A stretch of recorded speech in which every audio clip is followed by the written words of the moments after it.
Okay, so first, let's pause Fred Sanford. It is streaming on Stars. Every episode of Sanford and Son, and I'll tell you what, that just made my night. I've been watching every episode. That's my favorite, from JoJo Jackson to when Bubba thought he caught Lamont going into the gay bar to the coffin episode. Yeah, it's on there. So, but that's not what I'm here to talk about. What I'm here to talk about is what I watched on Unsolved Mysteries and how disappointed I am in the state of Ohio. And not just because I'm from Michigan, and because we just don't really fuck with Ohio like that anyway, but because I'm just really disappointed in the state of fucking Ohio. Like, even if I wasn't from Michigan, I would still be so disappointed. Okay, so boom, I'm gonna try to get to you real quick, real short. I'm watching Unsolved Mysteries. You should watch it too. It is streaming on Netflix. Death Row Fugitive, I think is the name of the episode, season 2, Death Row Fugitive. So, God bless. We get a story about a dude who kills, hold that thought. All right, y'all, I had to take a pause for the cause. You probably didn't know that, but whatever, I'm telling you. I had to take a pause for the cause to go get my notebook, because I couldn't remember his name. Lester Eubanks. Okay, picture it. Let me take this shit back. Real Sophia Petrillo style, right? Picture it. I just glare off my glasses, which is kind of horrible. I'm going to take them off. Okay, so picture it. November 1965, Ohio. Not really sure exactly what state, but Ohio nonetheless. Lester Eubanks is some crazy, creepy motherfucker who's roaming around, who's roaming the streets free, who I believe they said already had been like in trouble for criminal sexual conduct before, but he's on the streets, right? And then you have, let me look, I'm sorry, I can't think of her name right this second. Like, oh, Mary Ellen Denier. Little Mary Ellen Denier. Yes, God bless her. She's a young girl. She's fucking 14 years old. She lives in the same area as the pervert. So boom, one night, her and her sister, they're going to the laundromat to dry clothes. She has a lot of siblings. They all got chores and shit. They do their thing around the house. Everybody pulls their fucking weight. So the dryer is broken, right? So they're not able to dry the clothes, just wash them. So her and one of her sisters are like, fuck it, we're going to go to the laundromat. They ain't say fuck it, but I do. I'm like, fuck it, we're going to go to the laundromat. So their mom is like, she's cool with it because their grandma lives right next door. So she like, all right, go ahead. You know, some shit jump off. You know, y'all can go right next door, you know, to, you know, Big Mama house. They might not have called her Big Mama, but I feel like they probably did. This was 1965. They're black. It's their grandma, Big Mama. Anyway, they get to the laundromat. They don't have enough coins. And obviously the coin dispenser maybe or whatever that they had at that laundromat wasn't working. So there's another laundromat around the corner. Mary Ellen tells her sister, like, all right, fuck it. I'm gonna walk around this corner, get some change. I'm gonna come right back. We're gonna drive this shit, go the fuck home. Her sister's like, okay, cool. Cause it's like a 5-minute walk, right? Little Mary Ellen leaves. Little Mary Ellen never comes back. She is snatched up by Mr. Lester Eubanks and is like dragged behind this house. She's screaming and going crazy because she like, bitch, you're not about to victimize me. That pisses him off. He shoots her twice. Leaves her behind that fucking house.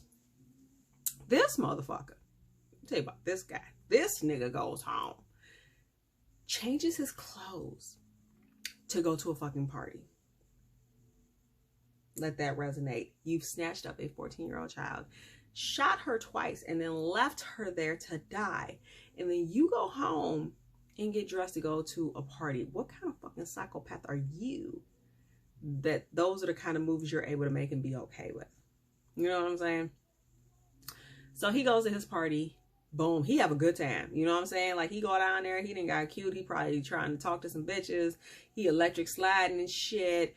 The night concludes. He's on his way back home, back to his apartment.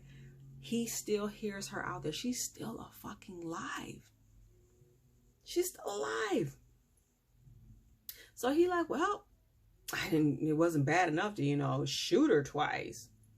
Fuck that. That's not bad enough. He grabs a brick and hits her with it. I'm not sure how many times, because the officer that was talking about it was like, he just started reading and he just was like, he picked up a brick and, you know, I'm just done. I can't talk about it. So he didn't really say exactly how many times, you know, he hit her with it, but that's kind of cool because I didn't really need to know that either. But anyway, so he hits Mary Ellen with a fucking brick. This asshole kills her.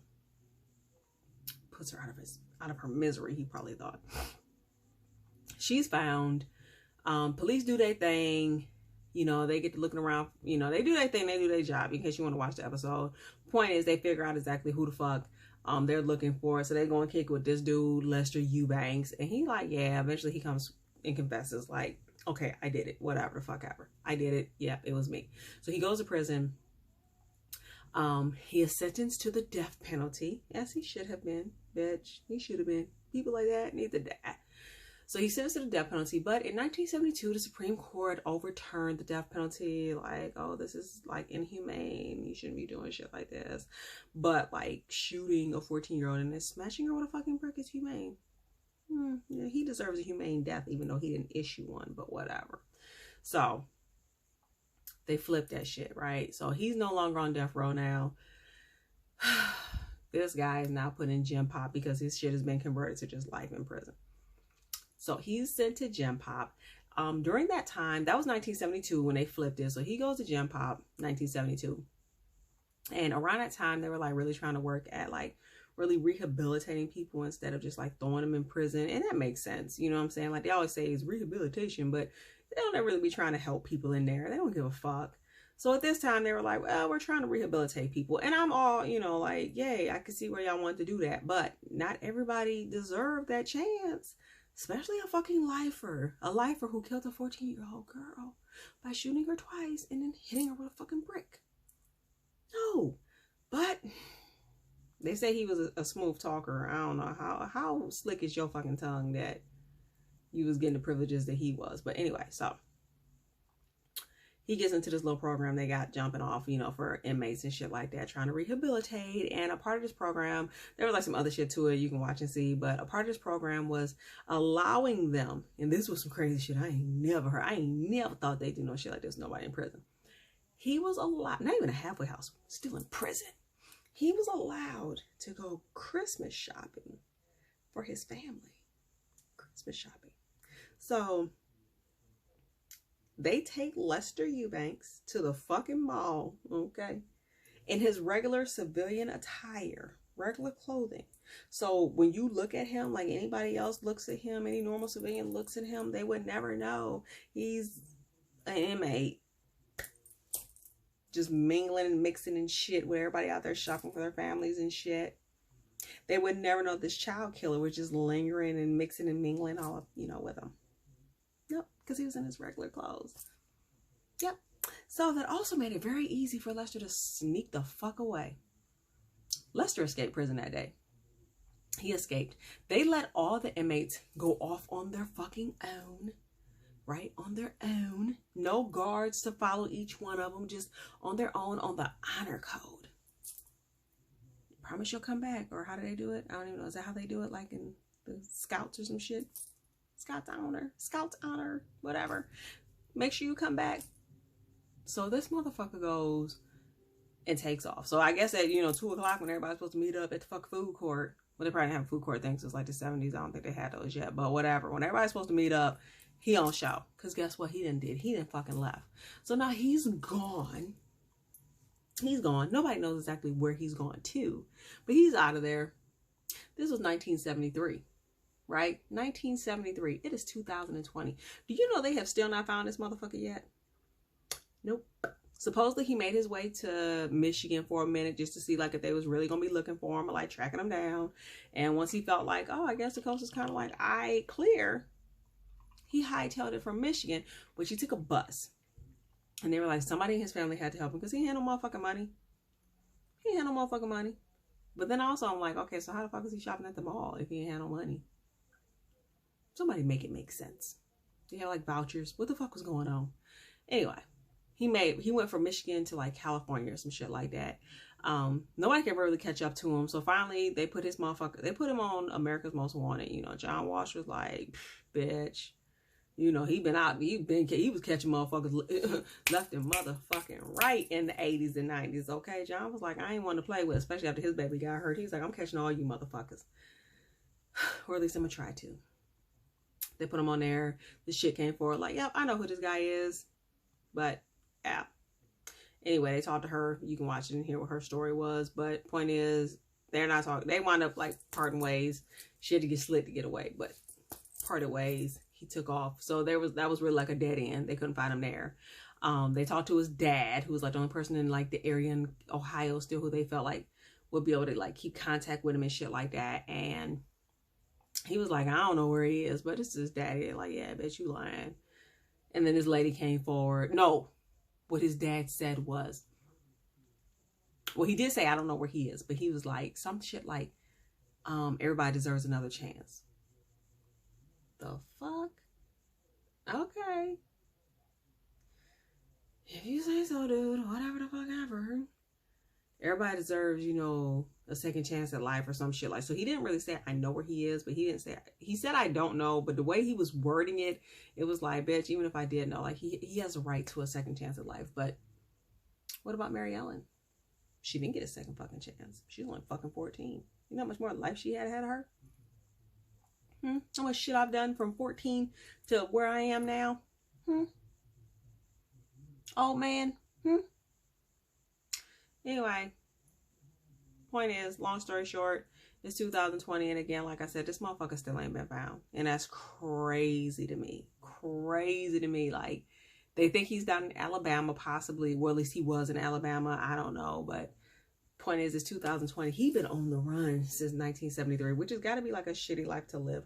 You know, constantly worrying about like, are the police gonna kick in your door, who somebody's gonna notice you, or whatever, you know. But point is, he's still out there living his life, and she is not.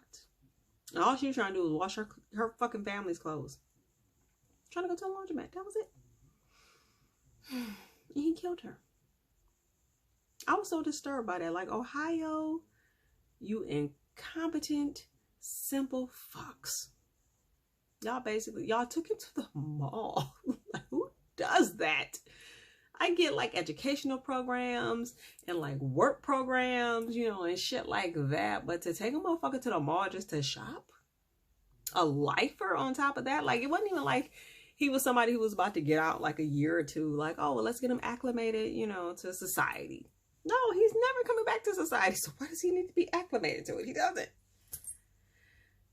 And because of their fuck up, I'm trying to think of a pleasant way to say it, but because of their fuck up, yeah, he's still in the wind.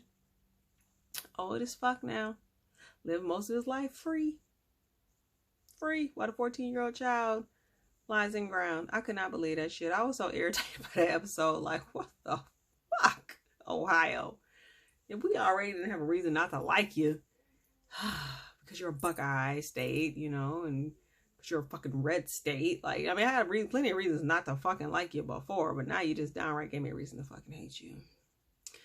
Alright, anywho, I'm gonna post this picture at the end of this fucking video too. Like, if y'all see this nigga, I don't give a fuck if he one of y'all uncles or something, or somebody know him. Y'all need to reach out to authorities. Like, that made me so mad. Like, all she was trying to do was dry her fucking clothes. And you motherfuckers had your guy, caught your guy, had him in prison, and then took him to the mall and he got away. At the mall. The mall part. I think it's the mall part that really is getting to me. All right, y'all. Unsolved Mysteries. Like I said, check that shit. Each episode leaves me like, what? But this one had me like, like I was ready to fight. I want to fight everybody in the state of Ohio. Like, I just want to cross Ohio line and just sucker punch the first person I see. Like, I hate you fucking people. Not really, because I don't want to go to jail myself, but you know what I mean. That's how I felt. All right, y'all. Unsolved Mysteries. Check that shit out.